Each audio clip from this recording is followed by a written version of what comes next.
The Declaration of Independence is far more than a historical artifact. It is the moral compass of the nation. The birth of human rights. The document revolutionized global politics by asserting that human rights do not come from a king or a government, but are inherent. The famous phrase, "We hold these truths to be self-evident, that all men are created equal, that they are endowed by their Creator with certain unalienable rights, that among these are life, liberty, and the pursuit of happiness." Government by consent. It established the radical principle that a government's legitimacy comes entirely from the consent of the governed. If a government becomes tyrannical, citizens have the right to alter or abolish it. A living promise.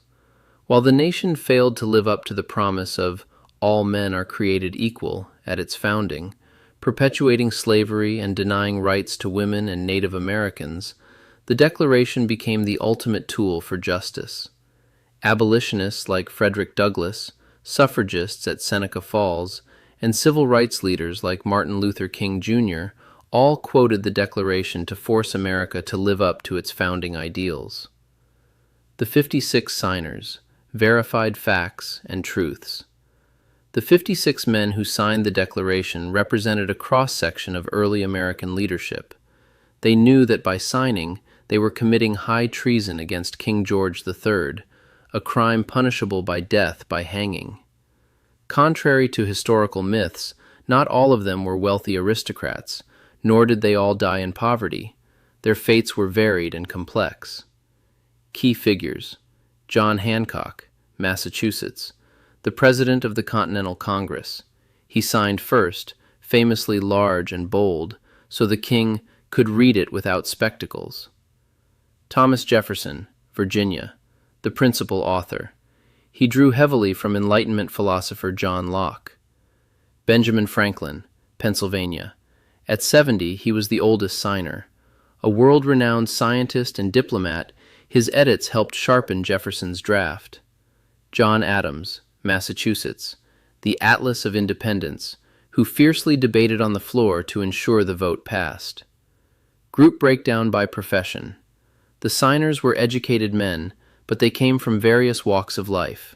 Profession. Number of signers. Notable examples: lawyers, 25, John Adams, Thomas Jefferson. Merchants, businessmen, 11, John Hancock, Robert Morris. Farmers, plantation owners, 9, Carter Braxton, Arthur Middleton. Physicians, 4, Benjamin Rush, Josiah Bartlett. Ministers, politicians, other, 7, John Witherspoon, minister, Benjamin Franklin, printer. The truth about their fates and sacrifices. A popular internet myth claims that most signers were tortured and died in poverty. The historical reality is different, though many did suffer immense hardships for the cause. Captured as prisoners of war. 4 signers were captured by the British during the war: George Walton, Edward Rutledge, Thomas Hayward Jr., and Arthur Middleton. They were held as prisoners of war and later released in prisoner exchanges, continuing their political careers. Richard Stockton was also captured and treated harshly, which broke his health, leading to his death before the war ended. Homes destroyed. Several signers had their properties looted or destroyed by British troops, including William Floyd, Francis Lewis, and Lewis Morris. Financial ruin. Some signers lost fortunes, but it was largely due to inflation or voluntary financing of the war effort. Robert Morris, the financier of the Revolution, used his own credit to buy supplies for Washington's army. He later went into debt due to unsuccessful land speculation after the war, not because of the British.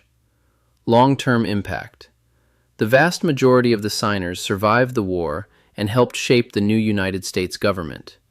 2 signers became president, John Adams and Thomas Jefferson, and both died on the exact same day, July 4, 1826, precisely 50 years after the adoption of the Declaration. Adams was 90 and Jefferson was 83, and they died just hours apart, Jefferson in Virginia and Adams in Massachusetts.